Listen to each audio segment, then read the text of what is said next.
selamat siang semuanya. Perkenalkan, saya Imabiza Tabarani.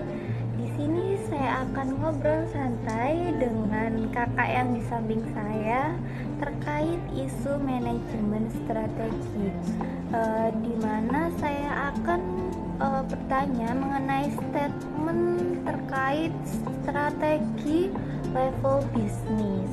Baik ya, langsung saja kakak bisa memperkenalkan diri terlebih dahulu. Oke, terima kasih atas waktunya nih Kak. Mungkin dari teman-teman yang di luar sana mungkin belum tahu nih nama saya itu siapa. Mungkin perkenalkan, nama saya Ramadia Priyanti. Biasanya teman-teman panggilnya Priyanti gitu ya. Gimana nih kak, apa kabar hari ini? Alhamdulillah baik. Kakak sekarang ini kesibukannya apa aja kak selain kuliah?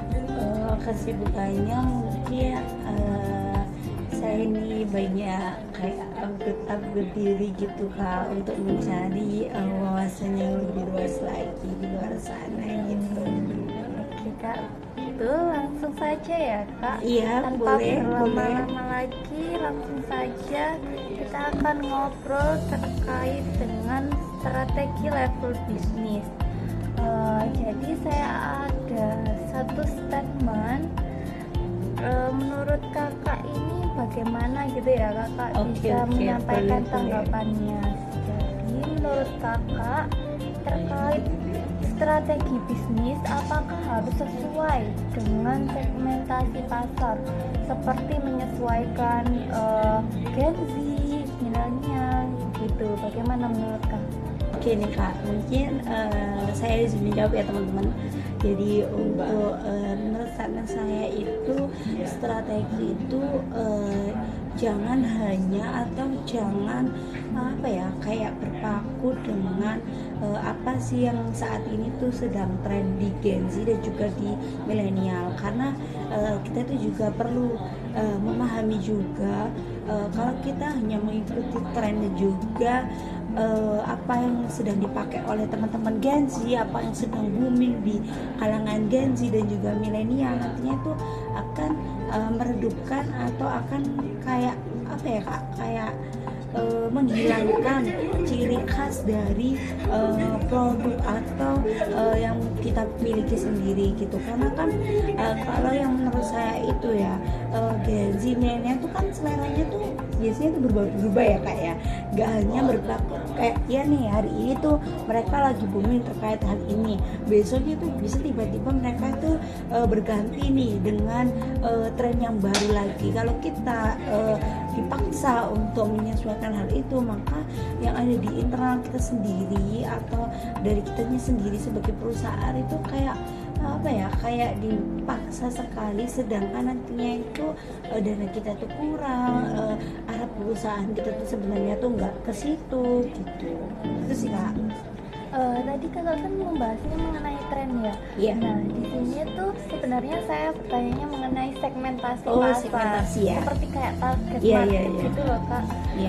Itu mengarahnya ke Gen Z, diarahkan ke Gen Z atau milenial. Nah segmentasi pasar seperti mengarahnya ke Gen Z atau milenial ini menurut kakak perlu atau bagaimana? Menurut saya itu tidak perlu ya, kayak kita itu mengikuti Gen Z itu sendiri, milenial itu sendiri.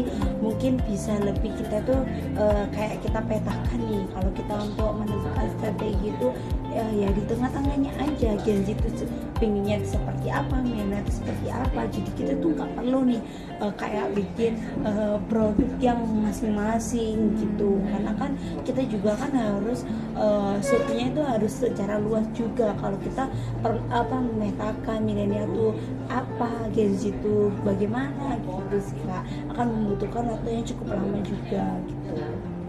Oke, berarti kakak lebih serak yang digabung gitu ya, Iya. milenial dan Gen Z. Tapi kalau menurut saya nih kak, kan Gen Z sama milenial ini kan agak jauh ya perbandingannya, seperti media sosial yang digunakan. Nah misalnya tuh Gen Z lebih terpaku kayak di TikTok, di di Instagram, sedangkan milenial ini biasanya menggunakan Facebook gitu.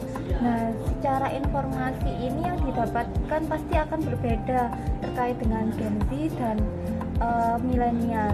Nah, menurut saya ini kurang pas ya Kak, kalau menurut pendapat Kakak tadi. Iya. Jadi saya tetap mempertahankan bahwasannya segmentasi pasar untuk Gen Z dan milenial itu memang harus dibedakan Kak. Oh, iya. Jadi kalau menurut saya tuh kalau kita membeda-bedakan ya makanya itu ya itu tadi yang sudah saya katakan dari awal nih, bakal membutuhkan waktu yang cukup lama juga. Sedangkan kita tuh suatu perusahaan yang memang harus dituntut itu harus cepat-cepat untuk upgrade hal baru gitu kan, itu kan juga apa ya kayak menguras. Dan sedangkan kita juga memiliki seumpama nih ada nih suatu perusahaan tuh yang memiliki keterbatasan sendiri terkait SDM-nya, jadi kan nanti bakal banyak juga pekerja yang harus double job, nanti kan akan mengeluarkan biaya lagi kita untuk pekerja yang harus melakukan double job itu tadi, malah akan menguras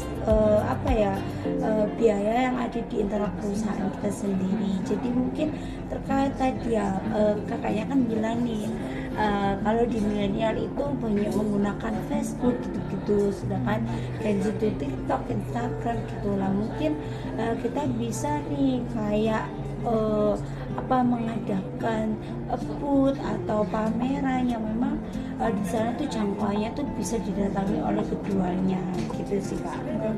Oke, jadi Kakak di sini tuh lebih mengutamakan target dari perusahaan itu sendiri ya, tidak membeda-bedakan antara segmentasi pasar Gen Z ataupun milenial, gitu ya Kak? Iya Kak, gitu.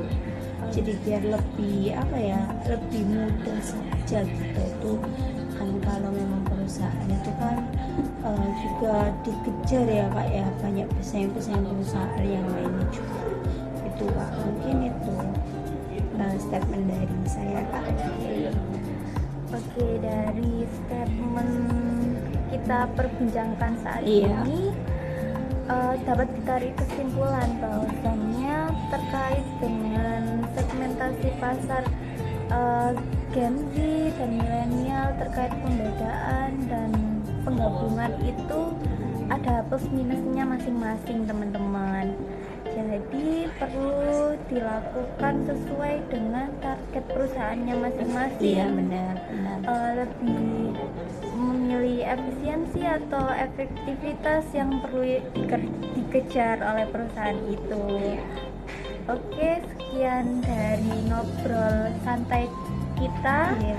Ya Kak, terima kasih Kak sudah bergabung. Oke, sekian dari ngobrol kita siang hari ini. Apabila di antara kami ada yang salah berucap, mungkin dari kalian ada tanggapan yang lain, boleh langsung dibicarakan di kolom komentar. Sekian dari kita. Wassalamualaikum warahmatullahi wabarakatuh. Jangan lupa like, comment, and subscribe. See you.